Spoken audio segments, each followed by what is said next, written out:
everyone. Thank you for tuning into today's video.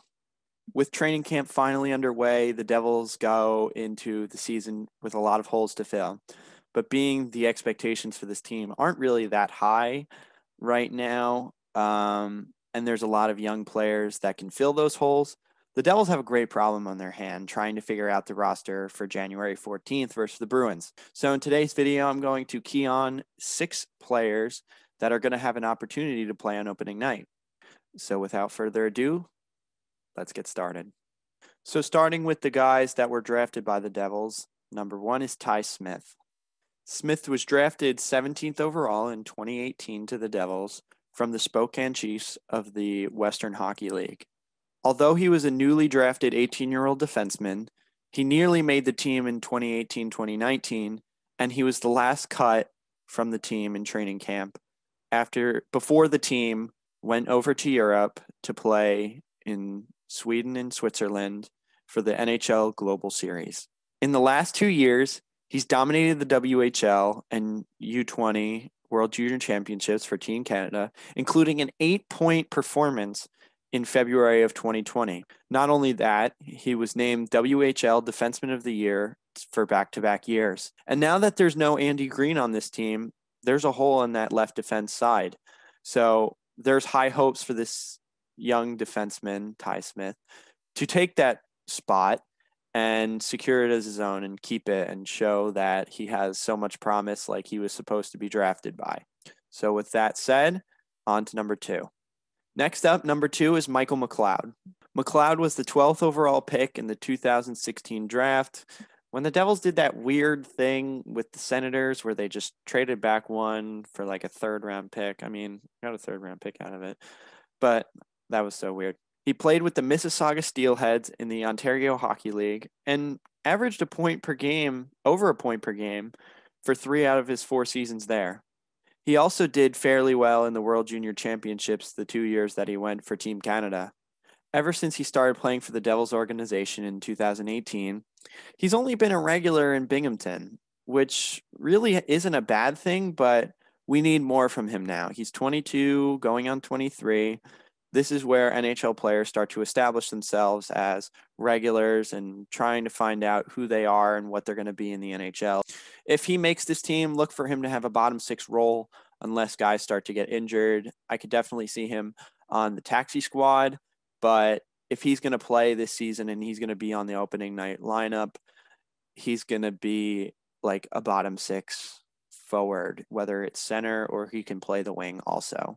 So on to number 3. The final player drafted by the Devils on this list is number 3, Jesper Beauquest. The second half of Jesper Squared was drafted in the 2nd round in the 2017 draft from the Swedish Hockey League, and he came over to North America last year for the first time to play North American ice hockey. He struggled mightily while playing in the NHL, only accruing 4 goals and no assists, but he seemed to find his game in the AHL when the Devils sent him down just to get his confidence back and for Binghamton's playoff push. They were going to make the playoffs if the season didn't stop, but that's nor here nor there. Not to mention he was loaned to Sweden to go play for a Swedish league. I don't think it's the SHL, but a Swedish league where he did fairly well. He just accrued under a point per game, but being that he's 21, 22 years old, that's pretty well. That's doing pretty well in a league against men. If he also makes the team, I expect him to be a bottom 6 role just because we already have some wingers that are kind of established already, like Palms Gusev, Andreas Janssen, and Bratt eventually when we sign him. Unless there's an injury or something, like I said, I expect him to be a bottom 6 player, which really isn't a bad thing, but that's just the situation it is. Moving on to number 4. Now moving on to the players acquired from last season, number 4 is Jani Kuokkanen. Kuok was acquired from Carolina in exchange for Sami Vatanen at the 2020 NHL trade deadline in February. He was one of the best players on Carolina's AHL team but really was never given an opportunity in the NHL to prove his worth. Now he has a chance to prove that his AHL game translates to the NHL. And I think if he makes the team, a perfect line mate for him would be Travis Zajac, who is a very responsible two-way center who will let Kuokkanen do his own thing. I think Kuokkanen makes the team, but you never know. And on to number 5. Number 5 on this list, I think, is the most intriguing out of everybody on this list, and that's Nolan Foote. Son of the Avalanche legend, Adam Foote. Nolan was acquired from the Tampa Bay Lightning in exchange for Blake Coleman. Good for Blake Coleman. He won a Stanley Cup. Very much deserved. But the Devils now have Nolan Foote and technically Shakir Hamidulin. Nolan Foote is a big body guy with a big shot who would be a great line mate in the future for Jacked Hughes. Yeah, I like saying that now. Sorry. I think he has to have a really good camp to make the team, but he's an interesting option nonetheless. He will for sure play in the AHL when it comes back in early February, but if he has a really good camp, I could see him being on the opening night roster and maybe even the taxi squad until the AHL gets going.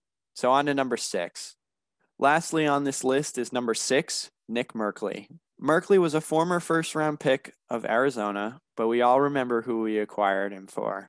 But in case you didn't know, it's Taylor Hall. After coming over from the Coyotes, he was sent down to the minors and then called up for a few games in the NHL, where he scored his first NHL goal. He looked pretty good, contributing in really all facets of the game. He's a smaller kid, but he's a little chunkier, so he's got a little bit of muscle on him. Like Beauquest, Merkley played on loan for a team in Finland, where he also played pretty well. He just averaged under a point per game also. Nothing really that stands out, but it's very good to see that he got some real play in under his belt, real hockey into his game before the season started. And I think that will do well for him. So there might not be as much rust as everybody else. Like all of these guys, I think he's just going to have a bottom 6 role either on the 3rd or 4th line. And that's fine because he thrived in a 3rd, 4th line role last year. And I think that's what he's going to be going forward into establishing himself as an NHL player. So that'll do it for the list. It's crazy to think how there's only 12 days till the first game day. So it will really be interesting to see how this lineup shakes out. And with that said, that'll do it for this video. Thank you if you decided to stay for the whole time. Not only should you like and subscribe, you should also comment for what other stuff you want to see. With that said, I'll see you guys in the next video. Let's go Devils. Sean out.